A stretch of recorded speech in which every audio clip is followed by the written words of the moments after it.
मध्य प्रदेश में आज क्या हुआ, चलिए शुरू करते हैं। मैं हूं आपके साथ राहुल सौमित्र। मध्य प्रदेश में बीज कंपनी को लेकर कांग्रेस और बीजेपी आमने सामने आ गए हैं। इस मामले में कांग्रेस के अध्यक्ष जीतू पटवारी ने सरकार पर गंभीर आरोप लगाए। विपक्ष ने भी पलटवार किया है। आपको दिखाते हैं क्या कहा है अपनी रिपोर्ट के जरिए।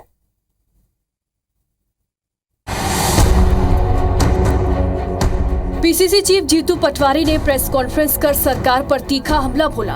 उन्होंने कहा, उज्जैन में प्रतिदिन एक हत्या हो रही है, जिले में जमकर भ्रष्टाचार भी हो रहा है। बीज कंपनी जमकर भ्रष्टाचार कर रही है। 2 कंपनी एक ही किसान से फर्जी तरीके से बीज खरीद रही है और ऐसे 100 से ज्यादा मामले सामने आए हैं। इधर कांग्रेस अध्यक्ष जीतू पटवारी के आरोप पर कृषि मंत्री एंदल से कंसाना ने पलटवार किया। कहा कि जीतू पटवारी मुझे अपने लेटर हेड पर लिख कर दे, मैं पूरे मामले की जाँच कराऊंगा।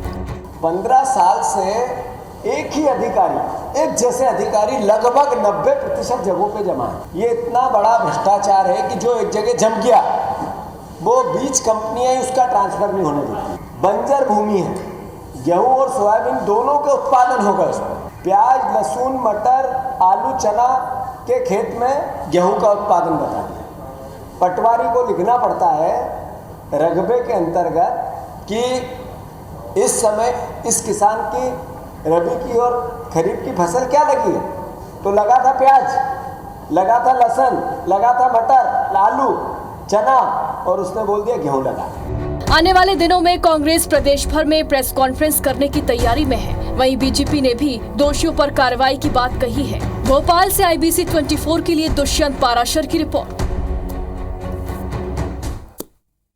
मुरैना में बीजेपी के पार्षद और MIC सदस्य बदन सिंह यादव का एक वीडियो सोशल मीडिया पर वायरल हो रहा है, जिसमें वो ये कहते हुए नजर आ रहे हैं, अगर हमें सूचना नहीं दी तो देवरी गौशाला में बने मंदिर को हटवा दो।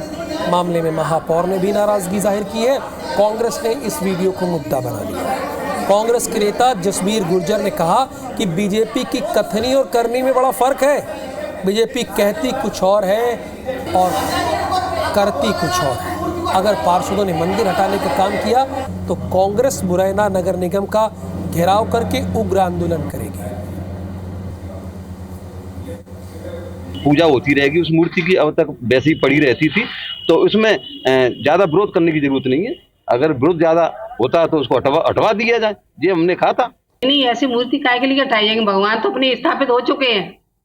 ऐसे होने लगा तो सब ब्रह्मांड चला जाएगा। उनका बिहेवियर वो जाने, और मुझे तो इससे कुछ लेना देना नहीं है। मैं तो मूर्ति के अगेन नहीं थी। मैंने जो बोला कि मुझे सूचना क्यों नहीं दी गई। और ये बहुत बड़ा भगवान का अपमान है। उनकी मूर्तियों को इस तरह से हटा के फेंकने की बात करना, इससे बड़ा मैं समझता हूँ कोई अकृत्य हो ही नहीं सकता।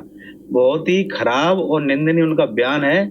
इसके लिए भारतीय जनता पार्टी को माफी मांगनी चाहिए, उनके जिलाध्यक्ष को आगे माफी मांगनी चाहिए। नहीं, हटाने की बात तो कहीं नहीं आई है सुनील जी। उनका कहना है कि भाई आपने चबूतरा बना दिया है वहां पर और हमारे संज्ञान में नहीं है। भोपाल में साइबर जालसाजों के हौसले बुलंद हैं, और ये हम क्यों कह रहे हैं, इसके पीछे की वजह यह है कि मंत्री रामनिवास रावत से इन लोगों ने ठगी की कोशिश की है। बीजेपी के राष्ट्रीय संगठन महामंत्री D सुरेश का सचिव बताकर पैसे मांगे। वो तो मंत्री रामनिवास रावत पुराने आदमी हैं, समझदार हैं, इसके पहले भी मंत्री रहे हैं। उन्होंने तुरंत समझ लिया कि यह मामला कुछ गड़बड़ है, क्राइम ब्रांच को शिकायत दर्ज कराई। पैसे की मांग को लेकर रामनिवास रावत को कॉल आया था। रामनिवास रावत ने पैसे देने की व्यवस्था भी शुरू कर दी थी। D सुरेश के PA से कंफर्म करने पर खुलासा हुआ। ग्वालियर से आरोपी को गिरफ्तार किया गया है। देश में बारिश का दौर लगातार जारी है। बारिश के चलते पूरे प्रदेश के अलग अलग संभाग में बांध के गेट खोले गए हैं।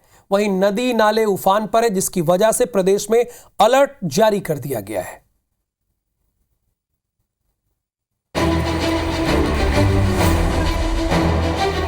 मध्य प्रदेश में अगले 24 घंटे के लिए मौसम विभाग ने रायसेन और नर्मदापुरम में रेड अलर्ट जारी किया है। यहां अति भारी से भारी बारिश की चेतावनी जारी की गई है। वहीं दूसरी तरफ पूरे प्रदेश में येलो अलर्ट भी जारी किया गया है। विदिशा की बेतवा नदी सीजन की पहली बारिश की वजह से उफान पर है, जिसके चलते नदी के आसपास लगी हुई बस्तियों को अलर्ट जारी किया गया है। बेतवा नदी का पुराना पुल डूब गया है। पन्ना में लगातार 2 दिनों से बारिश हो रही है। मुनि आश्रम के पास बने पुल में एक बोलेरो कार बह गई। जैसे तैसे लोगों ने रस्सी डालकर लोगों को बचाया। विदिशा, रायसेन, हरदा, बैतूल, जबलपुर और बालाघाट में भारी बारिश का ऑरेंज अलर्ट जारी किया गया है।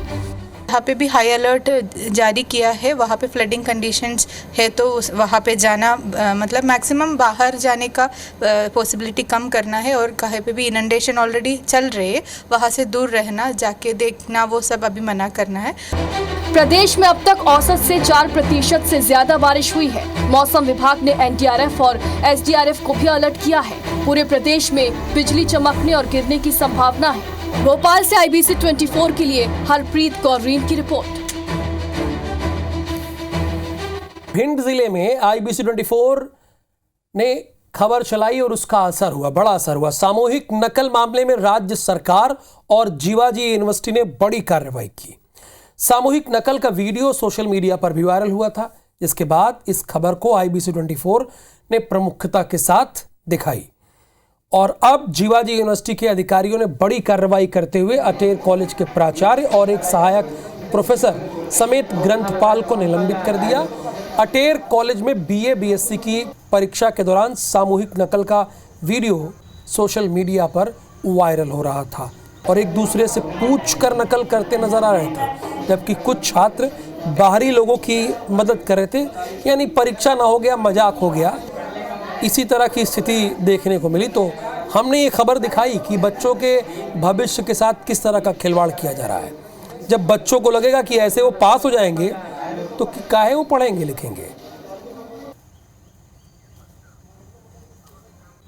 केंद्र अध्यक्ष को, सहायक केंद्र अध्यक्ष को, वीक्षक के खिलाफ जिला प्रशासन और प्रदेश सरकार ने कार्रवाई की है। इन लोगों ने नकल कराने पर लापरवाही बरतने का आरोप था, क्योंकि जो बच्चे सामूहिक रूप से नकल कर रहे थे, उस वीडियो के वायरल होने के बाद विश्वविद्यालय ने और प्रदेश सरकार ने इसको संज्ञान में लिया और त्वरित कार्रवाई करते हुए इस प्रवृत्ति के खिलाफ उन्होंने 3 लोगों के खिलाफ कार्रवाई की। इस बुलेटिन में फिलहाल के लिए इतना ही, लेकिन आगे देखिए हमर बानी हमर गोट। नमस्कार। IBC 24 number 1 news channel in Madhya Pradesh, Chhattisgarh.